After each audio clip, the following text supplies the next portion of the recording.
katika mpaka, kijiji cha Gongomawe au shehia moja na shehia nyingine, lakini zinaunganisha kijiji ya Kichungwani, ambapo huko Kichungwani ndio mjini. Huduma mbalimbali zinapatikana katika sehemu ya pili ya hapa tulipokaa. Maana huko kuna majengo ya serikali ambayo yanahudumia wananchi, huko kuna hospitali, soko, skuli. Nazungumzia hizo kuonesha kwamba lazima watu wavuke kutoka sehemu moja kwenda sehemu nyingine kufuata mahitaji yao ya lazima. Hapa tuliposimama kikawaida yake, kuna baadhi ya wakati hapako hivi ambavyo wanavyoonekana leo. Maji hapa, kiwango cha maji kinaongezeka, linadumaza. Shukurani kwa ndugu zetu wa Milele pamoja na Ifrah Foundation kwa namna wanavyotusapoti serikali. Tuendelee kuwaomba Mheshimiwa Mwakilishi, ndugu zetu hawa waendelee kusapoti hii miundombinu ya maendeleo ambayo kama hivi ambavyo leo tunakuja kuzindua hapa. Mheshimiwa, daraja hili ambalo tunataka kulijenga, na ndugu wananchi ambao tupo hapa, kama tutakuwa tunaiona ile picha,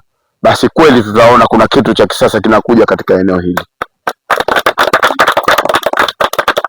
ambalo litakuwa lina urefu wa mita 78, almost tutasema Mheshimiwa ni 80. Tuje hapa na uji wetu hapa, maana tuna launch mradi leo hapa kwa kufanya hii shughuli. Maneno yote kamaliza hapa Mheshimiwa Mwakilishi kwamba hii swala ni la serikali.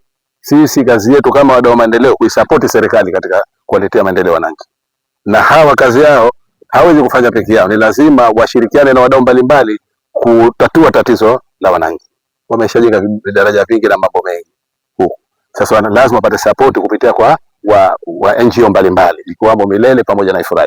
Ya tabu tulikuwa tunapata hapa, watu walikuwa wanapata hapa vitoto vidogo, inabidi tuvizuie kule mpaka maji yapungue, ama wapewe pesa za kupita chanjani kufikia makwao. Hili ni jambo kubwa sana, na Mwenyezi Mungu akulipeni kheri kwa kufanya hili.